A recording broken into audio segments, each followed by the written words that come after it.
This is a wacky 1960s comedy. Okay. About murdering your wife. And it's called How to Murder Your Wife. It opens up. It's very 1965, right? The title comes up, How to Murder Your Wife. Mm-hmm. And there's this very Vincent Pricey narrator guy, like a British, like a little foppy. And he goes, good evening. And he goes, welcome, gentlemen. I assume your wives are not with you because the very title of this film scared them so much they stayed home in the kitchen where they belong. And then there's a pause so the boys can high five in the movie theater.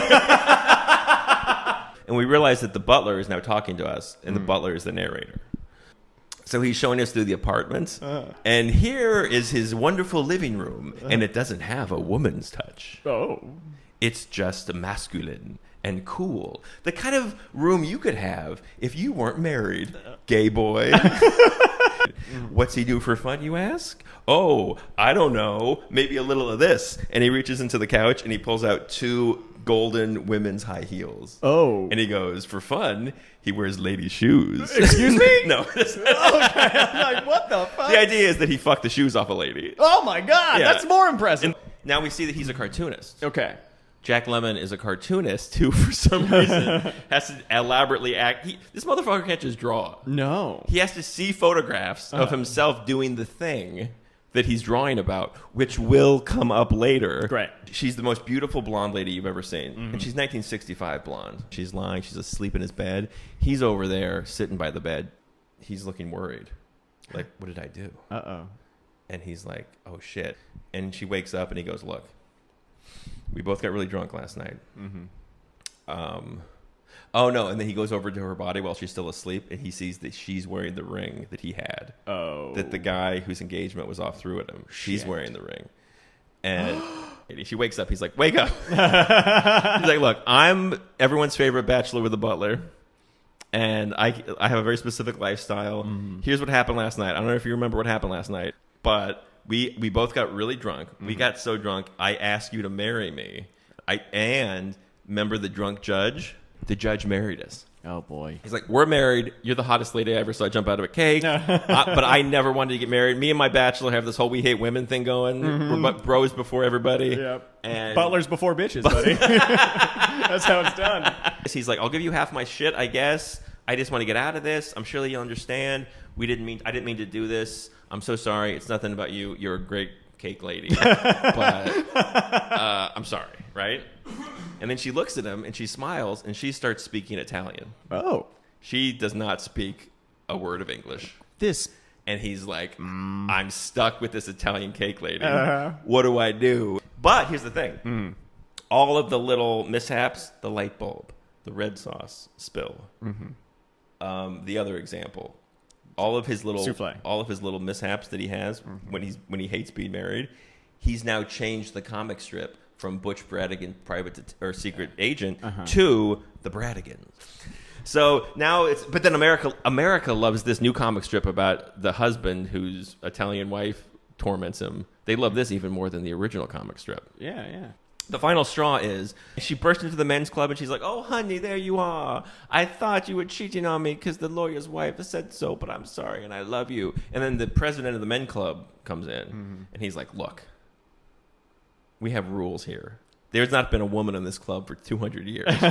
Okay? He's like, look, when you guys get a little drunk, we put you in a cab. When you want to cheat on your wives, we help you. In fact, the lawyer's wife was right. Your wife, she happened to come on the one day that everyone wasn't cheating on their wife. But now you've gone too far. Yeah. You let a lady in here, you're kicked out of the men's club. And Jack Lemmon's like, the men's club was all I had. Why does this beautiful Italian cake lady won't give me a moment's peace? He goes, I can't get even, but Butch Bradigan can, and he punches the punching bag. Okay. We cut to the party.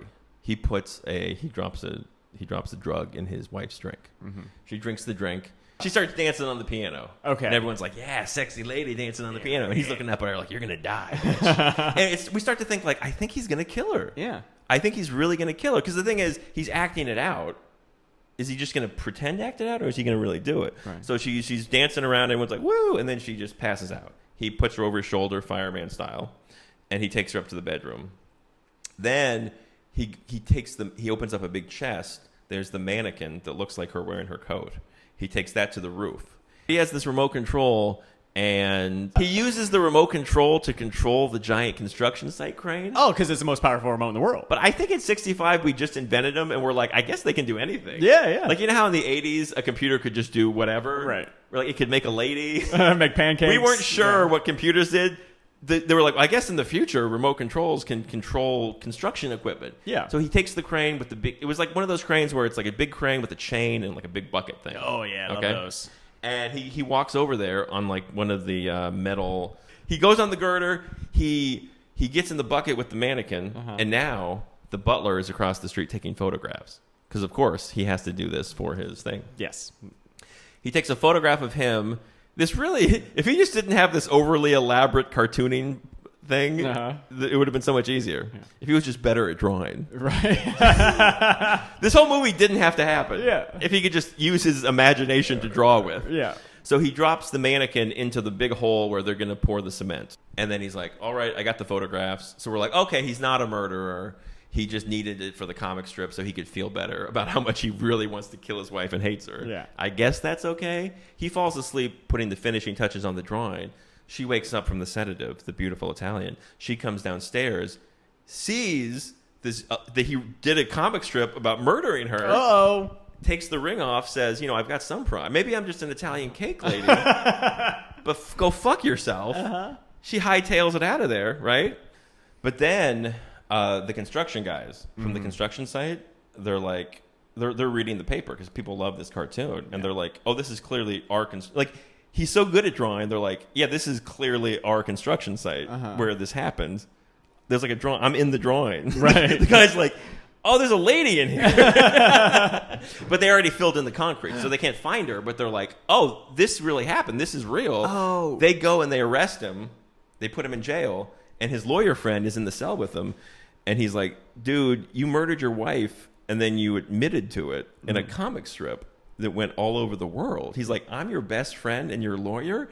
I even think you did it. You're fucked, right? And then Jack Lemmon says, ladies and gentlemen of the jury, our wives have pushed us around and henpecked us and mothered us and tortured us for too long.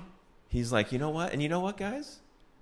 This is the curveball. He goes, and if one of us kills one of them and gets away with it, that's kind of good for everybody. What's up? He goes, if one guy can do it, we can all do it. Oh, boy. This gets weird. He goes, ladies, guess what, everybody? I did kill my wife. Oh, fuck. He says, I killed her. He goes, everything they're accusing me of, I did it twice, motherfucker. Oh, my God. I killed her. Oh, God. He goes, I killed my wife. No. And he goes, and you know what? I didn't do it for me. Entirely all white man jury. I did it for you guys. He goes, and you can call, and you know what? I did do it, and you should let me go anyway. Oh. I did it, and if you guys let me go, you can think of. I didn't do it because I didn't do it for me. I did it for you. Wow. And then literally one of the guys in the jury, he like looks off, and out loud he goes, if I let this guy go, it'll scare the shit out of Shirley. And then they cut to another guy, and he goes, I could travel around the world on a boat. And then they cut to the lawyer from the prosecution, and he goes, I could buy a motorcycle. And then the judge goes, what do you say, man? And all the guys stand up and go, innocent. And then all the men in the audience go, hooray! And the judge does a little twirly with his gavel and goes, we did it! We did it! The men did it! And then the men in the audience take Jack Lemmon and they hoist him on his shoulders like he just won the game, and they carry him like they're king out the door, and the camera pans over to the women sitting there going, ugh. Holy shit. They all look sad. Yeah. And it's like triumphant music. It's like, we did it. We did it. Men are free to fuck their butler. The past was doing its best.